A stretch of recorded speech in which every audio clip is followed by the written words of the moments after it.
We face many situations. I face many situations in my life. हम ऐसे बहुत सारे परिस्थितियों का सामना करते हैं। मैंने अपने जीवन में बहुत सारी परिस्थितियों का सामना की है, But I say, Lord, this problem is too much for me. I can't handle this. जहाँ पे मैं कहता हूँ कि प्रभु ये जो समस्या है ये मेरे लिए बहुत बड़ी है, मैं इसको नहीं संभाल सकता। So I'm just going to praise you, but you're on the throne. इसलिए मैं आपकी स्तुति करने वाला हूँ क्योंकि आप सिंहासन पर हो। You love me with an eternal love. You chose me before the foundation of the world. आपने मुझे अनंत प्रेम से प्रेम किया है। इस विश्व की नींव डालने से पहले ही आपने मुझे चुना है। You purchased me with the blood of Jesus Christ. आपने मुझे प्रभु यीशु के लहू से खरीदा है। I was not purchased for a million rupees or anything. With the blood of Jesus Christ. मैं कोई लाखों रुपयों से नहीं खरीदा गया हूँ, परंतु प्रभु यीशु मसीह के लहू से खरीदा गया हूँ। I'm your son. मैं आपका बेटा हूँ। I'm your precious son. मैं आपका अनोखा बेटा हूँ। I praise you that you're my father. मैं आपकी स्तुति करता हूँ कि आप मेरे पिता हो। And what I cannot solve, you will solve. और जिस समस्या का समाधान मैं नहीं कर सकता उसका समाधान आप कर सकते हैं। You may take me through trial for some time. हो सकता है कि कुछ समय के लिए आप मुझे परीक्षाओं के द्वारा ले जाएंगे, But you know that in that trial you'll make me spiritually rich. पर आप जानते हैं कि उस परीक्षा में आप मुझे आत्मिक रूप से धनवान बनाएंगे। And at the end of it, I'll come out triumphant. So, और इसके अंत में मैं एक विजयी के रूप में बाहर आऊंगा, in expectation of that day, which may come only in the future, इसीलिए उस दिन की आशा में जो कि भविष्य में ही आएगा, may not come tomorrow, but it may in the future. हो सकता है कि कल ना आए परंतु भविष्य में आएगा। I'm praising you right now. मैं आपकी स्तुति अभी इसी वक्त करता हूँ। That is faith. यही विश्वास है। Faith is to sing His praise before we see the answer. विश्वास वही है एक जवाब मिलने से पहले ही प्रभु की स्तुति करना। In the Old Testament, they couldn't do that. परंतु पुराने नियम में लोग ऐसे नहीं कर पाते थे। In the Old Testament, they would praise after they saw the answer. और पुराने नियम में हम देखते हैं जवाब मिलने के बाद वो परमेश्वर की स्तुति करते थे।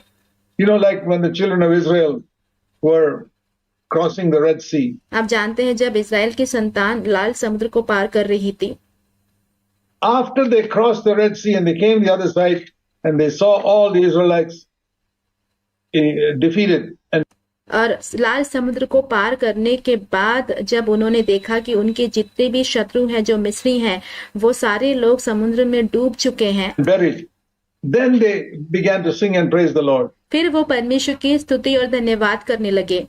But it's not like that with us. पर हमारे साथ ऐसा नहीं है। See here in Psalm 106. यहाँ पे देखिए भजन संहिता 106 में It's a very interesting psalm. एक बहुत ही दिलचस्प भजन संहिता है। Psalm 106. He's talking about the Israelites and the Egyptian armies coming behind Israel in Egypt. यहाँ पे कहा गया है कैसे इज़राइल जन के बारे में जो कि जो मिस्र की सेना है उनका पीछा करते हुए आ रही है।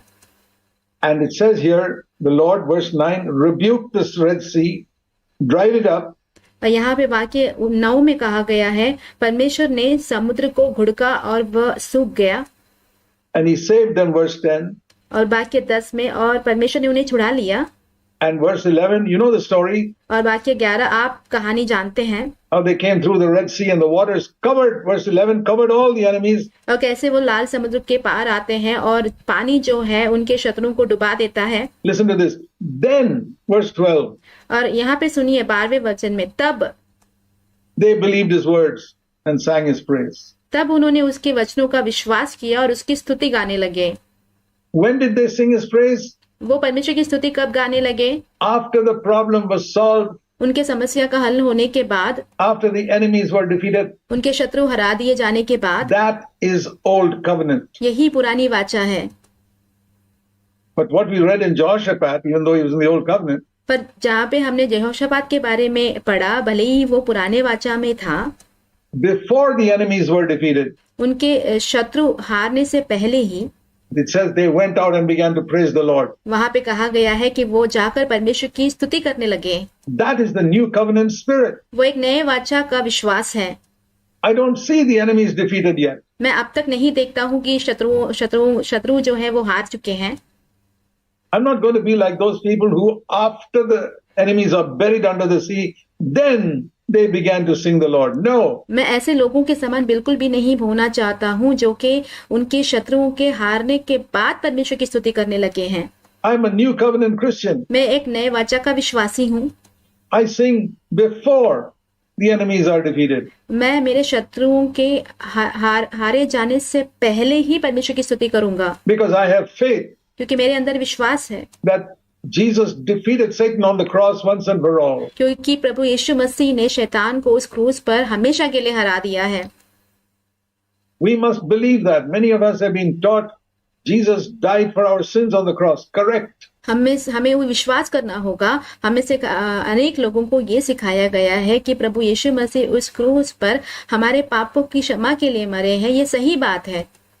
But many have not been taught that Jesus defeated Satan on the cross. परंतु अनेक लोगों को ये सिखाया नहीं गया है कि प्रभु यीशु मसीह ने शैतान को उस क्रूस पर हरा दिया। He cannot touch us. वो हमें छू नहीं सकता। Why then does God allow trials to come into our life to make फिर परमेश्वर हमारे जीवन में परीक्षाओं को आने की अनुमति क्यों देता है? us strong? हमें बलवंत बनाने के लिए। Haven't you seen these advertisements of gymnasiums? क्या आपने व्यायामशाला के जो विज्ञापन है वो नहीं देखे? You see that sometimes in Lingarajpuram and all, a gym. And outside the gym you'll see a picture of a muscular man standing like that. और आप कई बार अक्सर देख सकते हैं जहाँ पे व्यायामशाला होता है उसके बाहर एक चित्र, एक मजबूत मांसपेशी वाले मनुष्य का चित्र लगाया हुआ होता है। Saying, come inside and practice in this gym and we'll make you muscular like this. और वहाँ पे लिखा होता है कि यहाँ पर इस व्यायामशाला में आकर व्यायाम करो तो हम तुम्हें अपने जैसा बना देंगे। What do they do if they go inside that gym? अगर वो लोग उस व्यायामशाला के अंदर जाते हैं तो वहाँ पे क्या करते हैं? They subject their muscles to tension. उनकी जितनी भी मांसपेशियां हैं उन्हें व्यायाम देते हैं। They have to pull things. उन्हें चीजों को खींचना पड़ता है। And they have to push things with their legs. उनके पैरों के द्वारा चीजों को जो है दबाना पड़ता है। And every muscle in their body is subjected to tension. And they do that for 4 or 5 years. Then you see the muscles in their body. और फिर उन्हें उनके शरीर के जितने भी अंग हैं, मांसपेशियां हैं, उसको व्यायाम कराते ही रहना पड़ता है। जब वो 4 या 5 वर्षों तक ऐसे करते रहेंगे तो आप देख पाएंगे कि उनके जो मांसपेशियां हैं वो मजबूत हो चुके हैं, बलवंत हो चुके हैं। It's quite exhausting. They perspire. They go there for 1 or 2 hours every day for 4 or 5 years. And all that they do is subject every muscle in their body to tension. और ये बहुत ही पसीना बहाने वाला बहुत ही मेहनत का काम है। वो प्रतिदिन 1 या 2 घंटे तक वहां पे जाते हैं और 4-5 साल तक जो है वो ये अक्सर ये जो अपने मांसपेशियों को जो है व्यायाम कराते रहते हैं। शरीर के हर एक मांसपेशियों को जो है वो प्रयत्न कराते रहते हैं। That's how they become strong.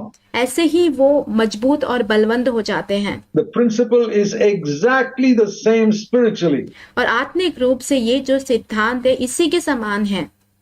God has to bring trials into your life. That's the gymnasium. परमेश्वर को आपके जीवन में परीक्षाओं को लाना होगा, यही व्यायामशाला है। That's the gym. यही व्यायामशाला है। Where you praise the Lord and your muscles are subject, spiritual muscles are subject to tension. और जहाँ पे आप परमेश्वर की स्तुति करते हैं और आपकी जो आत्मिक मांसपेशियां हैं वहां पर जो है व्यायाम पे लगाई जाती है। At the end of 3 or 4 years, you come out as a triumphant man. और 4 या 5 वर्ष के अंत में आप एक विजयी के रूप में बाहर आते हैं। God has taken me through many trials in my life. मेरे जीवन में परमेश्वर ने मुझे बहुत सारे परीक्षाओं से होकर चलने दिया है। He has made me strong. और उसी ने मुझे बलवंत बनाया है। And I'll tell you one thing from my 64 years of knowledge of the Lord. मैं अपने 64 वर्षों में जो परमेश्वर की पहचान है उससे मैं आपको बताता हूँ। He has never let me down even once. परमेश्वर ने मुझे एक बार भी गिरने नहीं दिया। Never. कभी नहीं। He never let me down with my financial needs. We never starved. हम मुझे आर्थिक रूप से परमेश्वर ने कभी गिरने नहीं दिया। हम कभी भूखे नहीं रहे हैं। One single day.